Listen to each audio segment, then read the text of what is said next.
La parole est à Monsieur le secrétaire d'État, Jean-Marc Todeschini. Oui, Madame la Présidente, Monsieur le député Berrios, la hausse du franc suisse a rendu nécessaire une remise à plat des conditions financières et réglementaires d'intervention du fonds de soutien créé par la loi de finances pour 2014 pour aider les collectivités et établissements publics locaux ayant contracté des emprunts structurés à risque. Cette remise à plat sera parachevée lorsque votre Assemblée aura voté, dans le cadre de la loi de finances rectificative pour 2015, l'attribution au fonds de soutien de 1,5 milliard d'autorisations d'engagement supplémentaires, réalisant ainsi la promesse du gouvernement de doubler la capacité d'intervention du fonds de soutien. Le service chargé de sa gestion a procédé aux premières notifications de propositions d'aide à la mi-septembre 2015.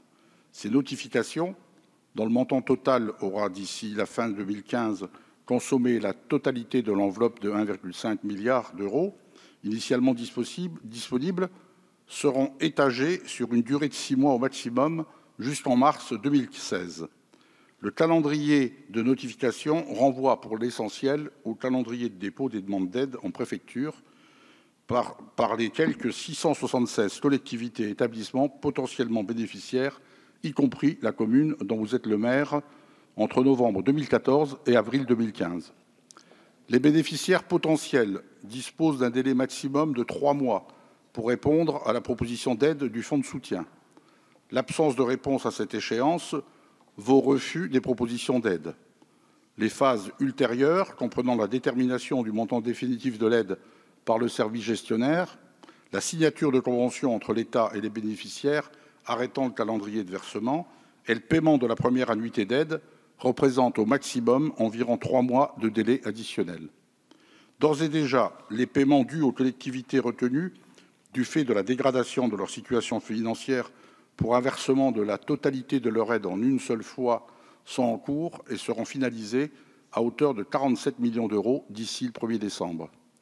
Les dossiers relevant du régime général d'indemnisation du fonds de soutien, le versement de l'aide de l'État en 13 ou 14 annuités jusqu'à la fin de la vie légale du fonds de soutien en 2028, recevront pour leur part un premier versement d'aide au plus tard dans le courant du premier trimestre 2016, si la demande initiale d'aide a été déposée avant le 31 décembre 2014, courant 2016 pour les autres, en fonction de la date à laquelle ils auront fait retour de leur accord sur les propositions d'aide du fonds.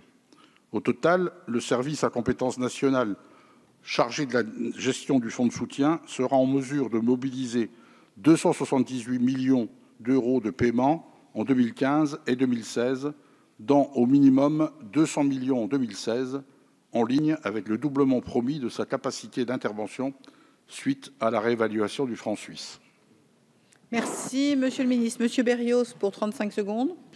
Merci, Monsieur le Ministre, pour cette réponse très précise. Et j'observe par conséquent que la ville de Saint-Maur-des-Fossés est bien éligible à ce fonds de soutien. Nous attendons naturellement la réponse de l'État avec impatience. Nous avons pris connaissance que tout dépendait naturellement du vote final de la loi rectificative 2015. Néanmoins, celle-ci ne faisant guère de doute, nous estimons pouvoir compter sur ce fonds de soutien à un horizon du premier trimestre 2016. Je vous remercie pour votre réponse. Merci, Monsieur